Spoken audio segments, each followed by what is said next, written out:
내 뼈는 화로처럼 달아올랐습니다. 음식을 먹는 것조차 잊을 정도로 내 마음은 풀처럼 시들어서 말라버렸습니다. 신음하다 지쳐서 나는 뼈와 살이 달라붙었습니다. 나는 광야의 올빼미와도 같고 폐허더미에서는 부엉이와도 같이 되었습니다. 내가 누워서 잠을 이루지 못하는 것이 마치 지붕 위에 외로운 새 한 마리와도 같습니다. 온수들이 종일 나를 모욕하고 나를 비웃는 자들이 내 이름을 불러 저주합니다.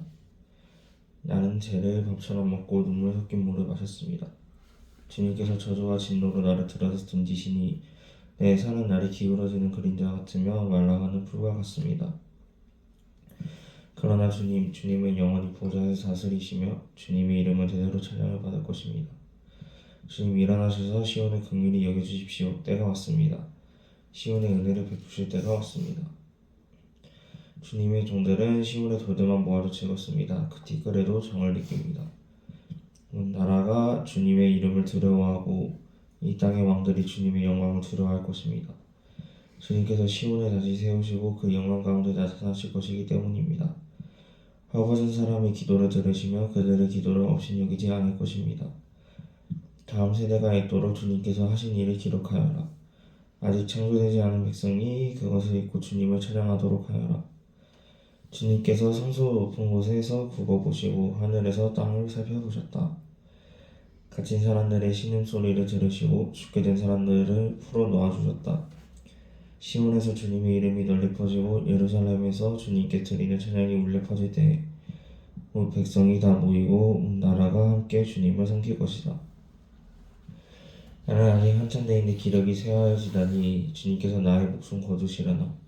나는 아뢰었다. 나의 하나님, 중년에 나를 데려가지 마십시오. 주님의 횟수는 제대로 무궁합니다. 그이나 주님께서는 땅에 기초를 놓으시며 하늘에 손수 지으셨습니다. 하늘과 땅은 모두 사라지더라도 주님만은 그대로 계십니다. 그것들은 모두 옷처럼 낡겠지만 주님은 옷을 갈아입듯이 그것들을 바꾸실 것이니 그것들은 다만 지나가 버리는 것일 뿐입니다. 주님은 언제나 한결같습니다. 주님의 횟수에는 끝이 없습니다. 주님의 종들의 자녀는 평안하게 살 것이며 그 자손도 주님 앞에 굳건하게 서 있을 것입니다.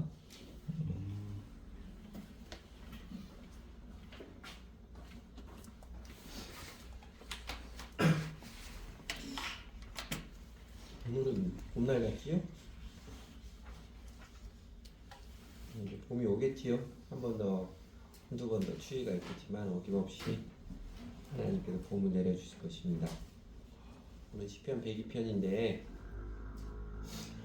문맥의 정황을 봤을 때는 이스라엘 백성들이 바벨론 포로 시대에 쓰여진 시편으로 보입니다. 여기 13절, 14절, 16절, 21절, 22절에서 보였듯이 시온 그 예루살렘의 언덕백 이름이 시온이지요. 예루살렘의 회복을 노래하는 모습 보면 바벨론 포로 시대에 누군가에 의해서 밝혀지지 않았지만 쓰여진 시편으로 보입니다. 하긴 시편의 대다수가요 바벨론 포로기에 지어지고 편집된 것이라고 학자들은 추정을 합니다. 어쨌든 이스라엘 민족에게는 바벨론 포로로 지날 때가 제일 슬프고 고통스럽고 괴롭고 굴욕적인 때였을 것입니다. 고난의 절정에서 마음이 몹시도 힘들고 괴로울 때 하나님 앞에 자신이 처한 처지에 대한 그 탄원에서부터 시편 102편은 이제 시작을 하지요. 그 시편 102편을 보시면 맨 처음에 1절에서 11절 그 내용 다시 읽진 않겠습니다. 잠도 못 자고 눈물에 죄를 밥처럼 먹고 눈물 섞은 물을 마시고 자신이 얼마나 슬프게 괴롭게 지내는지를 하나님께 그 낱낱이 아뢰는 일종의 탄원이지요. 탄원이고 그 다음에 12절에 보면 이제 그러나 하고 반전이 보이듯이 애타게 주님을 찾으며 기도하면서 자신의 마음이 그 불쌍한 처지에서 정말 불쌍한 처지에서 갑자기 고개를 들어서 주님을 바라보고 주님을 찬양하고 호소하는 주님을 노래하는 고백입니다. 여러분 이건 기도하는 사람이에요. 제일 빠르게 누리는 기도의 응답입니다. 나는 내가 너무 힘들어가지고 정말 울며 불며 하나님 도대체 이게 뭡니까 하고 난리를 치면서 기도를 하는데 그렇게 한참 기도를 하다 보면 하나님께서 내 마음을 터치해 주셔서 주님을 바라보게 하십니다. 아직 상황은 변한 게 하나도 없지만 하나님께서는 정직하게 기도하는 사람의 심령을 이렇게 터치해 주십니다. 그리고 그 가운데 12절에서 17절 가다 18절에 보면 갑자기 다음 세대가 있도록 주님께서 하신 일을 기록하여라. 문체가 막 바뀌었지요. 그리고 이제 계속해서 그 다음 보면 아직 창조되지 않은 백성이 그것을 읽고 주님을 찬양하도록 하여라. 일종의 선포인데 이게 기도하는 자기 자신에 대한 선포인지 선포 형식을 빌은 자기 자신의 독백인지 그리고 이게 시편인데 대부분 편집된 거라 회중 가운데서 읽도록 낭독하도록 편집된 거라 회중에게 대한 선포를 삽입한 것에는 단정할 수는 없습니다. 그러나 그 내용은 앞에 12절에서 17절의 연장이죠. 이런 거죠. 하나님께서 나타나셔서 하나님께서 역사하신 날에는 구원과 영광의 날이 올 것입니다. 이것을 증거하고 선포를 합니다. 그런데 그렇게 기도를 하다가 주님을 바라보면서 당당히 기도를 하다가 이렇게 고백하고 선포를 하다가 23절에 보면 나는 한창 때인데 기력이 쇠하여지다니 주님께서 나의 목숨을 거두시려나 그래서 나는 아뢰었다. 나의 하나님 중년의 나를 데려가지 마십시오. 주님의 뜻은 대대로 무궁합니다. 그렇게 주님이 얼마나 좋으신 분인지 결국은 주님이 다스려 주실 것이다 이걸 선포하는데 자신의 비참한 처지와 괴로운 심정을 잊어버리고 하나님 바라보면서 당당하게 소망 가운데 즐거워하다가 요새 말로 갑자기 현자 타임이 온 것이죠. 현실 자각 타임이 온 것입니다. 하나님이 일하시려면 시간이 좀 많이 걸리는데 갑자기 자신이 나이 들어서 늙은 현실이 이제 자각이 되어서 하나님 저를 그렇다고 중년에 데려가지 마시고 오래 살게 해주십시오. 그게 간절히 기도를 합니다. 그리고 이제 그게 23절, 24절이고 그리고 25절에서 나머지 28절까지는 이번엔 오래 가지 않지요. 대신에 그렇게 이제 간절히 기도하는데 그 간구가 오래 가지는 않습니다. 오래 하지 않아서 다시 기도자의 마음이 주님을 바라보면서 선하신 하나님에 대한 확신과 소망으로 마음이 평정된 마음을 노래하면서 이제 끝을 맺습니다. 그렇게 이제 확신을 가지고 노래하면서 끝을 맺습니다. 그래서 시편 102편은 탄원에서부터 시작해서 주님의 아름다우심을 선하심을 고백하고 선포하다가 그러면서 자기 자신의 여전한 비참한 처지에 대해서 하나님 도와주십시오 간구하고 그리고 하나님의 선하심을 확신하고 소망을 바라본 가운데 평안한 마음을 노래함으로 확신 가운데 끝을 맺습니다. 시편은 하나님의 백성들의 마음의 노래지요. 하나님의 백성들에게 어떻게 해서든지 하나님을 바라보라고 기도하라고 독려하는 노래입니다. 시편 전체가 그래요. 그 가운데 오늘 시편 102편은 우리가 어려움을 당할 때 마음이 심히 괴로울 때 그런 때 더욱 하나님께 나아가며 하나님 바라보고 하나님께 기도하도록 격려하면서 그리고 어떻게 기도해야 하는지를 가르쳐주는 시입니다. 그러니까 어려운 때일수록 마음이 힘들고 정말 마음이 미치도록 괴로울수록 좌절하지 않고 그냥 분통만 터뜨리고 있지 않고 주 하나님 바라보고 하나님 의지해서 기도해야 되는 이유. 첫째는요. 선하신 하나님을 살아계신 하나님을 체험하기 이보다 더 좋은 기회가 없기 때문에 그렇습니다. 여러분 잘 아시는 말씀일 텐데 시편 50편 15절 기도자 다윗이 이런 선포를 하지요. 환난 날에 나를 부르라. 내가 너를 건지리니 네가 나를 영화롭게 하리로다. 하나님은 우리 모든 사람들에게 깨우쳐 주시는 것이지요. 살면서 중간에 꺾이지 않는 마음 중꺾마라고 그러죠. 그게 많이 필요한데 이 중꺾마가 제일 필요한 영역이 기도 생활입니다. 기도해도 하나님 들어주시지 않지만 대부분은요 한두 번 기도해보고 기도도 제대로 해보지도 않고 하는 소리입니다. 단정하게 정성스럽게 기도에 살아가면 하나님 얼마나 좋으신 분인지를 경험합니다. 그래서 마음이 힘들고 미치도록 괴로울 때 우리가 그런 때일수록 또 하나님 바라보고 하나님께 의지해서 기도해야 되는 이유. 이때가 하나님이 살아계시고 나를 얼마나 사랑하시고 좋으신 분들을 체험하기에 정말 좋은 기회이기 때문에 그렇습니다. 그리고 힘들고 어려운 때에서 기도해야 되는 이유 둘째는요. 요한 켈빈의 표현을 빌면 고난을 당하여도 기도할 줄 모르는 사람은 짐승만도 못한 인간이다 이런 말을 했습니다. 좀 과격한 표현을 썼지요. 과격한 표현을 썼지만 고난할 때 하나님의 오히려 자비와 은혜를 체험할 기회를 줘도 못 먹는 사람은 대책이 없습니다. 구약 성경 예를 들면 삼손은 그렇게 지 맘대로 살았잖아요. 자기 맘대로 이랬다 저랬다 하고 난리를 치면서 살았지만 그래도 막판에라도 기도하는 그에게 하나님께서는 그에게 크게 은혜를 베푸셔서 이전 삶의 수모를 일거에 반해버리는 은혜를 베풀어 주셨습니다. 그러나 대조적으로 이스라엘의 초대인국 사울, 사실 사울은 그렇게 큰 죄를 저지른 것도 아니잖아요. 우리 사람들이 보기에는 그렇게 사회적으로 보기엔 큰 죄를 저지른 것도 아닙니다. 그러나 그 삶의 어려움들을 통해서 하나님께 나오도록 여러 번 기회를 주셨건만 사울은 삶의 변곡점 때마다 하나님을 찾고 하나님 의지한 게 아니라 자기 자존심, 자기 체면 내세우고 아니면 주술적인 신앙을 의존하는 주술사 찾아가는 것처럼 그랬기 때문에 그의 인생은 회복되지 못하고 결국 비참하게 끝나고 만 것입니다. 세 번째로 힘들고 어려울수록 우리 내 마음이 약해지고 괴로울수록 그래도 기도해야 되는 이유는요.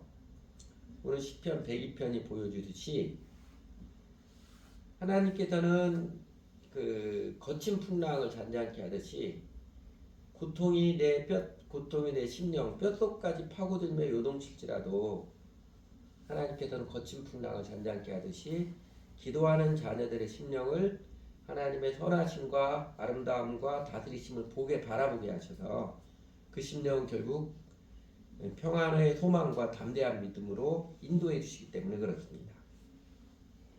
오늘 시편 102편이 이런 내용이잖아요. 탄원, 고백, 선포, 간구, 확신 이렇게 이어가 같은 이 흐름이었듯이 처음에는 자신이 그 괴로운 심령을 토로하고 탄원하는 데부터 기도를 시작했고 그리고 그 기도자의 마음을 하나님께서는 주님을 바라보도록 자꾸 어렵고 힘든 자신의 마음, 자신의 처지를 고개를 들어서 주님을 바라보도록 이끌어 주셨고 그래서 마음속에서 하나님에 대한 진실을 하나님의 살아계신 거 하나님의 선하심을 선포하는 당당함을 품었고 그러다가도 현재 타임에 와서 다시 자신의 불쌍한 처지, 연약한 존재를 긍휼히 여기시도록 간구하고 그런 과정 거쳐서 결국은 좋으신 하나님 바라보게 하는 확신을 갖게 해주십니다. 여러분 정직한 기도의 삶을 살아가는 자는 그 심령에서 이런 변화를 경험하지요.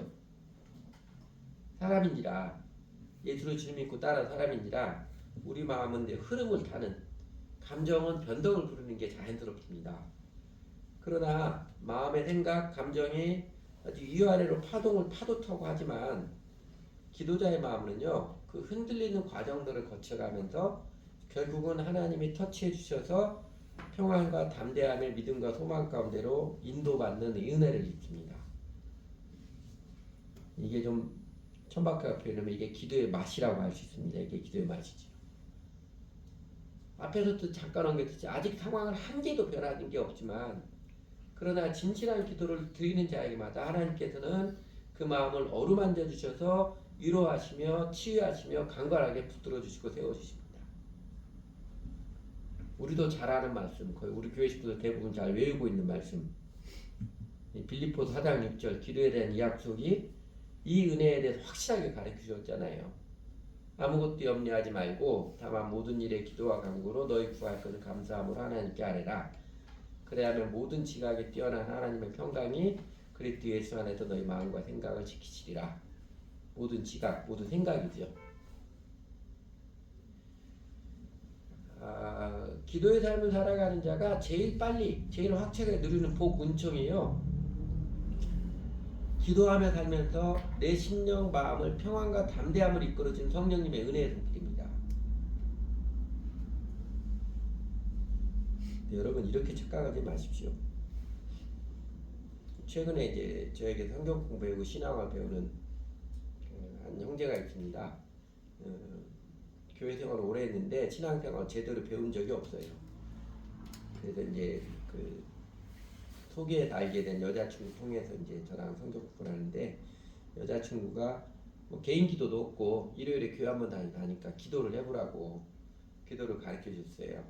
그 기도는 어떻게 하냐고 물어보길래 그냥 솔직히 예수님 앞에 계시, 제가 그에게 가르치는 그대로 예수님 앞에 계시 생각하고 내가 하고 싶은 이야기 하라고, 기도 많이 하려고 하지 말고 하루하루 지내면서 내가 하고 싶은 이야기 아침 저녁 때 잠자기 전에 아침에 하라고. 그래도 한 일주일 지나서 여친이 물어봤더니 기도했냐고 그랬더니 남자친구가 그러대요. 기도했는데 아무 일도 안 일어나던데 이러더래요. 지극히 정상적이죠. 여러분 빌립보 4장 6절 10절 말씀, 내가 한 번 기도하는데 갑자기 내 마음이 모든 지각에 뛰어난 하나님의 평강이 그리스도에서 너희 마음과 생각을 지키시, 이렇게 되려고 착각하지 마십시오. 그건 날 겨우 한 번 기도하고서는 그렇게 된다 그렇게 착각하지는 마십시오. 어쩌다가 이따가 할 이야기인데 지금 미리 앞에 나왔는데, 기도의 삶을 살아가면서 제일 빨리 확체가 누리는 은총이요, 내 심령 마음을 평안과 담대함으로 이끌어주는 그 성령님의 손길입니다. 여러분, 나도 어떻게 할 줄 모르는 게 내 마음이잖아요. 왔다리 갔다리 하며 어디로 흘러가고 어디로 튈지 모르는 게 또 내 감정이잖아요. 그래서 나도 내가 무섭게 느껴지는 게 인간인데, 꽃피 풀린 망아지처럼 쉽게 요동치기 잘하는 내 심령과 감정을 선하신 하나님 바라보도록 괴로운 현실을 넘어서 섭리 하나님을 꿰뚫어 보게 하셔서 내 심령을 평화롭게 단정한 은혜 가운데 거하게 하시는 것, 기도자가 누리는 최초이자 어쩌면 최대의 은총입니다. 여러분도 이 기도의 맛 아시나요? 좀 멀뚱멀뚱하고 잘 모른다고요? 혹시 잘 모른다면 둘 중 하나입니다. 기도를 안 하고 살거나 아니면 잘못된 기도. 예수님께서 이방인의 기도라고 표현하셨듯이 주술적 기도를 드리기 때문에 그렇습니다. 야고보서 4장 2절 3절이 그렇게 가르쳐 주시죠. 너희가 얻지 못하면 구하지 아니하기 때문이요, 구하여도 받지 못하면 정욕으로 쓰려고 잘못 구하기 때문이라, 이렇게 가르쳐 주시 말합니다. 내 힘으로 만들어내려고 용을 쓰고 애를 쓰고 다 해요. 그래도 잘 안 되잖아요. 근데 정작 기도는 안 합니다. 그래서 하나님으로부터 받지 못하고, 그래서 하나님께 기도하는데 여전히 자신의 욕망만 들어주기 바라는, 그렇게 주술적 기도를 하기 때문에 하나님의 도우심을 경험 못하는 거죠. 그래서요, 우선 기도는 진실해야 됩니다. 기도는 진실하게 기도해야 합니다. 오늘 시편 102편에서 기도의 시작이 자신의 솔직한 심경을 쭉 털어놓는 것부터 시작이잖아요. 물론 시편 102편 훗날에 이게 시적인 표현으로 다듬어졌겠지만, 그래서 되게 아름다운, 시처럼 아름다운 표현으로 쭉 나열했겠지만, 어쨌든 기도의 시작은 자신의 괴로운 심경, 한스럽고 억울한 마음, 삶에서 느끼는 마음의 정서들 하나님 앞에 하소연하는, 사람들 앞에서는 못하는 그 쌓였던 감정 보따리를 그냥 털어놓는 것부터 시작입니다. 제가 지난주에도 한 학생한테, 열심히 이제 잘 배우는 학생한테, 그 교회 꽤 오래 다녔어요. 보니까 뭐 거의 10년 이상 교회 엄마 따라서 같이 다녔는데, 너 매일 기도하는 시간이 있니? 그랬더니 아니요 그러더라. 아주 자연스럽게. 아니 매일 기도해야 되는 생각 안 해봤죠? 모르겠는데, 그래서 한번 매일 기도해보자 안 그랬더니 대부분의 물어보면 지금 뭐 해줘야 지 얼마나 기도해야 돼요? 그러더라고요. 제가 깜짝 놀랐습니다. 얼마나 기도해야 돼요? 아니 그거 말고 한 30초만 해도 좋으니까 네가 예수님 앞에 계실 생각고 네 정직한 마음을 아뢰봐라. 하루 살면서 네가 느낀 느낌 대신에 누워서 침대에 누워서 하지 말고, 기도하는 시간에 책상에 앉아서 단정하게 예수님 앞에 계시다고 시간 절대로 많이 하려고 하지 마라. 30초도 괜찮으니까 시계 보지 말고 내가 예수님께 아뢰고 싶은 것 그거 하나씩 아뢰고 기도를, 그리고 매일 해라. 잠자게 되든 자기 잠 깨우이든.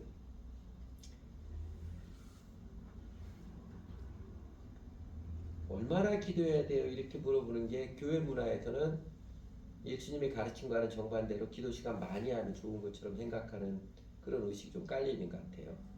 막 세게 멋지게 기도하거나 1시간, 2시간 기도하면 굉장히 믿음 좋은 것처럼 그거 다 착각입니다. 그 잘못된 문화입니다. 이방인의 기도 문화예요. 기도는 정직하게 드리는 것입니다. 정직한 기도는 이렇게 내 마음을 솔직히 고백하는 것, 내 마음을 솔직히 하는 것은 자꾸 이제 종교적인 용어 쓰지 않는, 기독교 용어 쓰지 않고 맨날 교회 다니면서 들었던 그 표현 반복하고 그러지 않고 정직한 내 마음을 일상의 언어로 대화하는 그 기도의 삶이 필요합니다. 또 하나는 정직한 기도, 사람들 의식하지 않고 하나님께 기도하는 것입니다. 사람들 들으라고 하는 게 아니고 하나님께 기도하는 것입니다.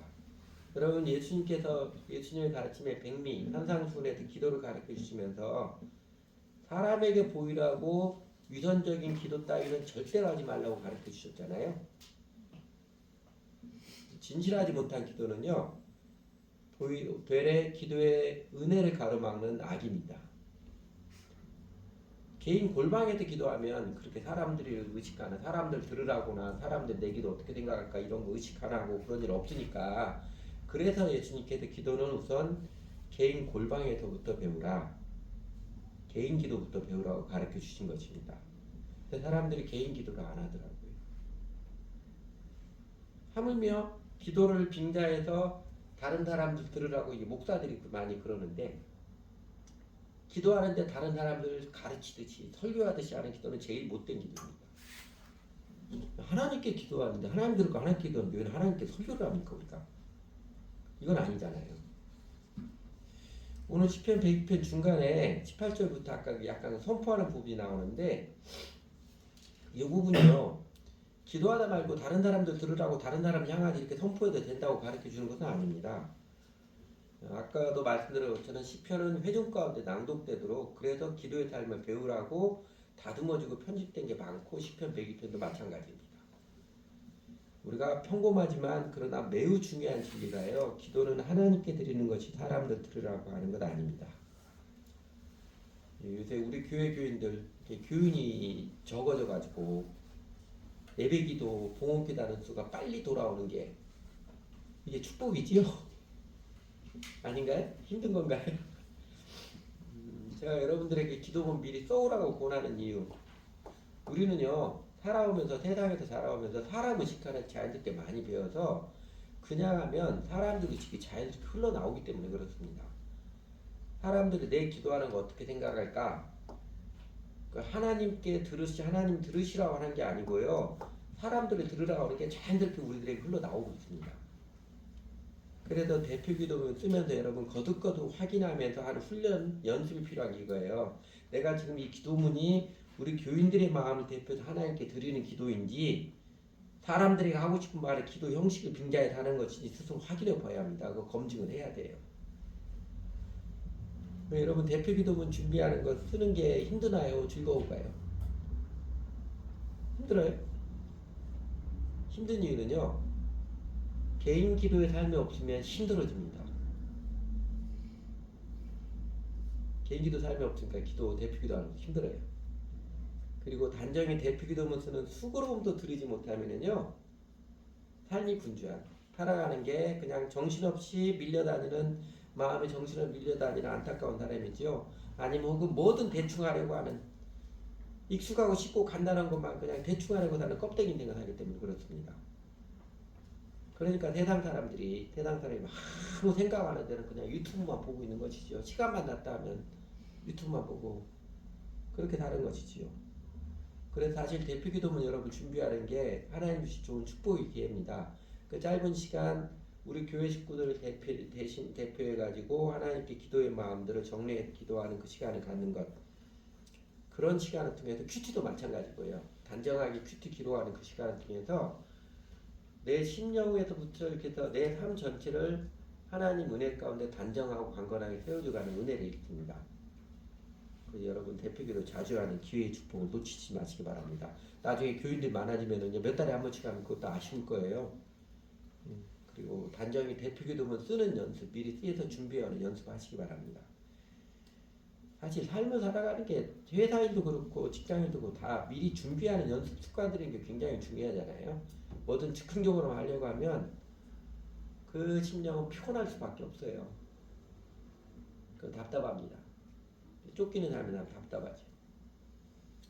시편 102편처럼 하나님의 어루만져 주심을 체험하는 기도, 그 기도는 우선 진실하게 들어져야 합니다. 그러니까 기도에서 진실하다는 것, 하나는 나의 솔직한 마음을 고백드리는 것이고요. 또 하나는 하나님께 드리는 기도를 드려야 합니다. 하나님께 드리는 기도를 해야 합니다. 그리고 시편 102편을 통해서 기도의 삶을 배우는 데 있어서 또 하나 우리가 세계할 것은 이것입니다. 기도는 요술방망이가 아닙니다. 한번 딱 때리면 뚝딱 튀어나오는 자판기 같은 게 아닙니다. 아까 보았던 환난 날에 나를 부르라. 내가 내게 응답하겠고 내가 나를 영화롭게 하리로다. 그 시편 그 말씀도요. 내가 살면서 단정하게 하나님 앞에 나와 기도하는 시간은 전혀 없으면서 환난이 들이닥치자 무슨 일이 터질 때만 한 번 기도하면 하나님 금방 확 도와주실 것처럼 가르쳐주는 허황된 뻥이 아니에요. 하나님 그렇게 허황된 뻥을 치지는 않았습니다. 우리가 착각하지 말아야 되는 게 이겁니다. 하나님의 은혜가 그렇게 싸구려가 아닙니다. 하나님께서 아무렇게나 막 뿌려대치는 그런 게 아니에요.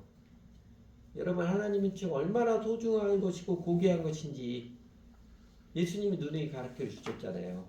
밭에 감추인 보화처럼. 그죠?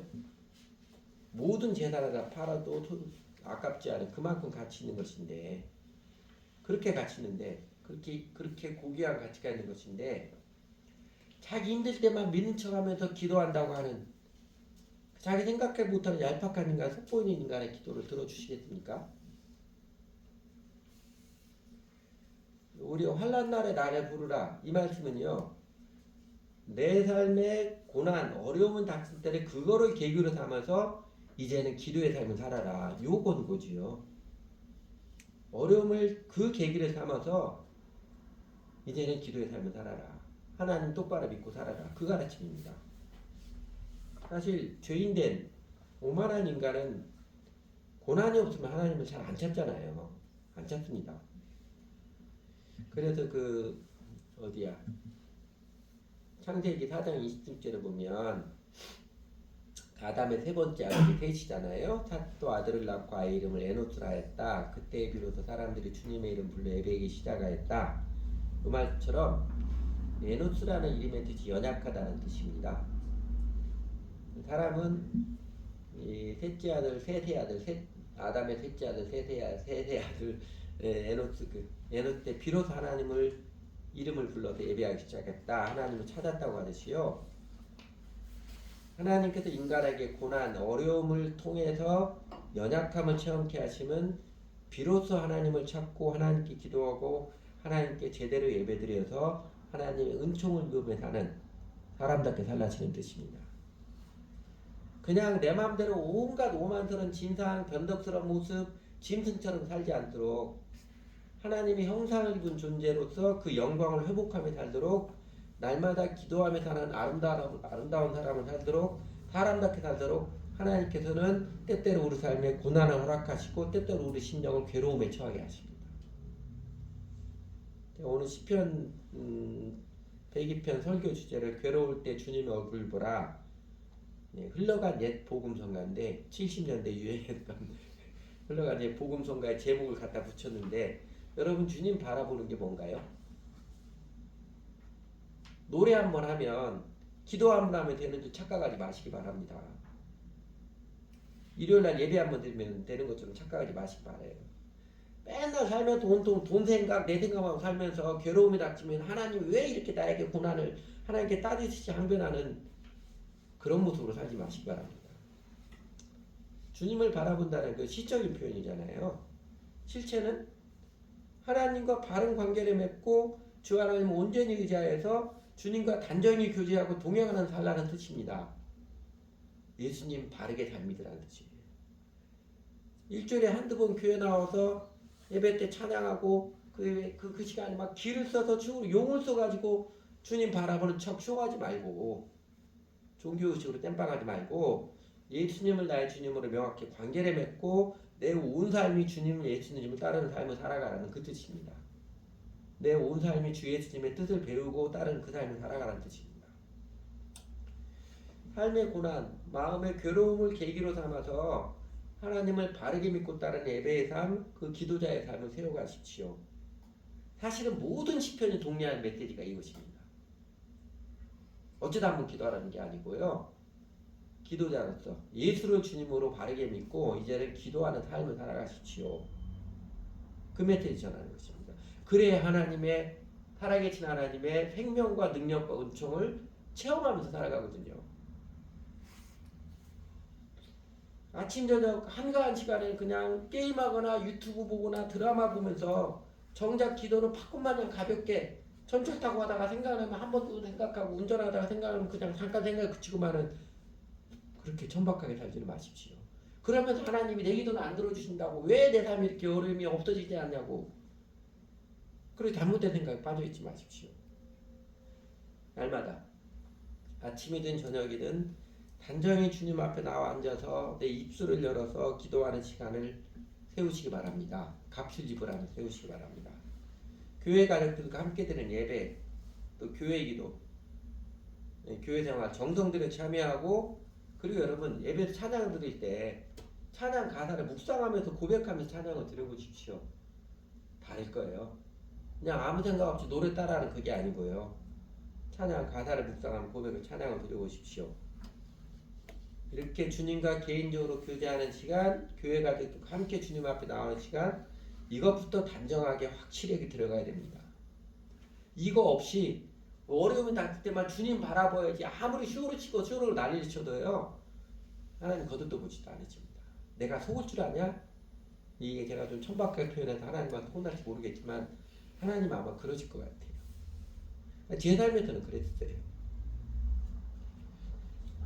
그렇게 단정한 믿음의 삶, 하나님을 존귀 여기는 믿음의 삶 세우지 않으면요 삶의 환경에 치이고 세상의 모습에 종속되어 괴로움이 끊이지 않는 지지부진한 삶 탈피하지 못합니다. 반대로 내 삶에 닥쳐진 고난, 내 마음을 파고드는 괴로움을 계기로 삼아서 이례적 땜빵하려는 것이 아니라 마음과 삶 전체의 중심으로서 주님의 얼굴을 구하며 바라보는 삶, 예수 그리스도를 첫 자리에 모셔서 날마다 말씀과 기도로 주님과 교제하는 개인 경건 생활, 직장 생활, 돈 버는 것보다 더 소중하게 여기서 마음의 정성과 우선순위 즐거이 드리는 교회 생활, 이제라도 여러분 확실하게 세우시기 바랍니다. 그러면 신나는 삶이 시작돼요. 조금 인내케 하신 하나님께서 그 마음이 진짜인가 확인하고 인내케 하는 시간들이 있지만요 하나님이 살아계시고 얼마나 우리를 사랑하시는지 우리 실제 삶에서도 체험케 해주셔서 비로소 세상을 이기는 삶을 살아갑니다. 그래서 내 삶의 길에 숱한 장애물과 역경이 있지라도 원래 인생살이가 그렇게 만만한 게 아니잖아요. 세상은 뮤직이나 좀 세상에 마귀가 다스리는 세상이라 결코 만만한 게 아니잖아요.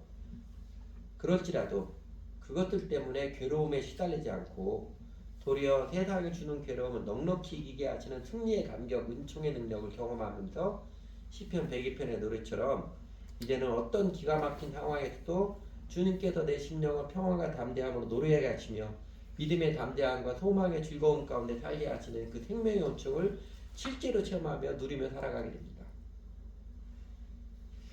피당성은 우리 시대의 저주다. 리차드 포스트 일침처럼요. 현대인의 신앙생활 문제가 그거죠. 기도도 예배도 수박 겉핥기에 불과하기에 하나님은 2등도 아니고 언제나 3등으로 밀쳐놓기에 아주 구체적인 예를 들면 여러분 직장생활 지각 안 하잖아요. 근데 예배는 밥 먹듯 지각하는 그러면서 하나님 나 안 도와주신다고 그래요. 이게 너무너무 안타까워요. 그게 아주 숱하게 많아요. 그런 사람들의 모습이. 그렇게 언제나 하나님은 3등으로 밀쳐놓기에 하나님의 은혜의 능력은 경험하지 못하고 믿는다고 하면서도 그냥 괴로운 인생 반복할 뿐일 것입니다. 그래서 예수님이 주기도문을 맨 첫 번째 뭐라고 가르쳐주셨어요? 이름이 거룩히 여김을 받으시며 하나님을 존귀 여기는 그거부터 회복하라고 가르쳐주신 것입니다. 이젠 정말로 기도하며 살아야지요. 정말로 예수님을 나의 주님으로 확정하고 주 예수님을 제일 존경하는 삶 단정히 세워가서 정말 하나님께 살아계셔서 나와 동행해 주시며 세상이 주는 괴로움은 여전히 있지만 어떤 때는 더 많을 때도 있지만 그러나 다 이기게 하시고 주님을 바라보며 살아가는 행복을 노래하면서 주님께서 짭짤하게 온갖 은총을 내려주심을 누리며 사는 저희 모두가 되기를 바랍니다. 같이 기도하지요.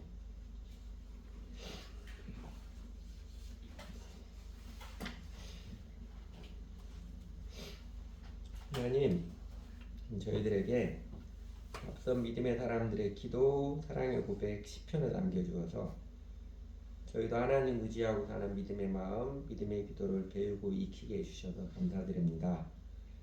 저희도 가시덤불과 엉겅퀴가 많이 널려있는 인생길을 걸어가면서 세상이 주는 고난과 괴로움들을 숱하게 겪게 하셔서 저희 연약함을 알게 하시고 저희들의 오만한 마음과 못된 심성을 보게 하시고 그래서 내려놓게 하시고 하나님 경외하며 하나님 의지하며 따르며 살도록 이끌어 주셔서 감사를 드립니다.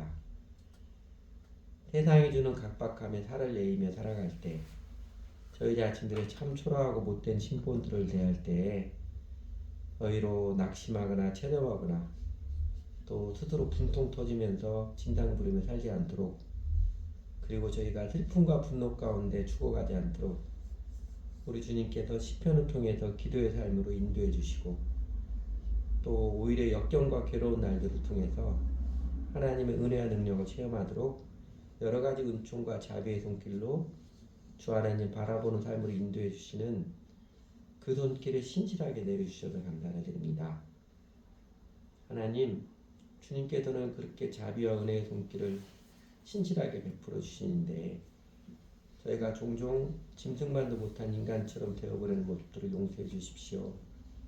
고난을 당하여도 마음에 괴로움이 파고들어도 하나님께 나와 기도하지 않고 오히려 하나님 원망하게 잘하고 다른 사람 탓하고 스스로 분노하기만 했던 저희들의 연약하고 오만한 모습들을 용서해 주십시오. 그렇게 많이 단정한 기도의 삶이 유익하다고 듣고 가르침을 받고 깨달음의 은혜를 입어서도 여전히 쉽고 간단하게 하나님 은총만 따내려고만 하는 올곧게 주님과 관계를 맺으며 기꺼이 값을 지불하며 뚜렷하게 주님 믿고 따르는 삶 날마다 기도하며 사는 삶을 세우기는 왜 그렇게 외면하고 꾸물거리고 그러는지요. 저희들의 얄팍한 영혼, 피상적인 태도 어쩌면 간사한 직보를 하나님 용서해 주십시오. 하나님 아버지 다시금 기도하기 원합니다. 다시금 예수님을 주님으로 모시고 따르는 제자로서 하나님 바라보는 마음, 간절히 기도하며 사는 삶, 올곧게 주 예수님 배우고 따르는 삶 잘 세워가 보겠습니다. 또 일회성으로 그치지 않도록 성령님 저희들 굳게 붙들어 주십시오. 세상의 유혹이 우리 스스로 변덕스러운 정욕적 생각이 저희 믿음의 마음 흔들고 연약하려고 할 때에도 이제는 주님의 한결같은 사랑의 손길을 바라보고 응답하여서 하나님의 자녀 그리스도의 제자를 삶을 힘있게 세워갈 수 있도록 이끌어 주십시오. 괴로울 때뿐만이 아니라 기쁘고 즐거울 때에도 평탄한 날들에도 더욱 주님 앞에 예배의 삶을 기쁘게 살아가게 해주십시오. 그래서 아침마다 밤마다 기도할 때마다 저희들의 심령을 믿음의 평안과 소망의 즐거움으로 인도해 주시는 성령님의 터치를 경험하여 알며 볼지어다 내가 세상 끝날까지 함께 있으리라 내려주신 약속처럼 부활하신 예수님께서 정말로 저희와 함께 해주시는 그 생명과 권능과 은총을 누리며 사는 저희들이 되게 해주십시오. 그래서 우리가 체험한 우리와 함께 하시는 좋으신 하나님 신나게 증거하며 사는 저희들이 되게 해주십시오. 예수님 이름으로 기도드렸습니다. 아멘.